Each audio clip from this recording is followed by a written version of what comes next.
இன்றைக்கி ஈவினிங் வேலை முடிஞ்சதுக்கப்புறம் ரொம்ப ஜாலியாகவே இருந்துச்சு. ஏன்னா பிள்ளைங்க எல்லோரும் நல்லா ஜாலியாக விளையாண்டுட்டு இருந்தாங்களா, அதை அப்படியே வேடிக்கை பார்த்துட்டு நமக்கு தான் எந்த ஒரு வேலையுமே இல்லையே. ஈவினிங் வந்துட்டு அம்மாவே எல்லா வேலையும் பார்த்துருவாங்க. அதே மாதிரி டீ போட்டுக்கிட்டு இருந்தாங்க.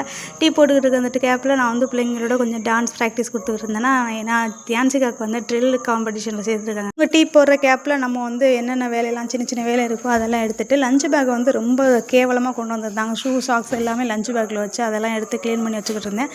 அதுக்குள்ளே வந்து சூடாக டீயும் அதுக்கப்புறம் எங்கள் அம்மாவுடைய ஸ்பெஷல் பணியாரமும் ரெடி ஆகிட்டே இருந்துச்சு. நான் எப்போவுமே எங்கள் வீட்டில் வந்து எப்போயுமே கூட்டமாக தான் இருக்கும். நாங்கள் மட்டும்தான் இருப்போம் ஃபேமிலியோடு, அப்படிலாம் கிடையாது. நம்ம பக்கத்து வீட்டில் உள்ளவங்களும் நம்ம வீட்டில் தான் இருப்பாங்க. அதனால் எப்போவுமே நம்ம வீடு கலகலன்னு தான் இருக்கும். காய்மணி பிள்ளைங்களோட சவுண்டு அப்படின்னு சொல்லிட்டு இருக்கும்.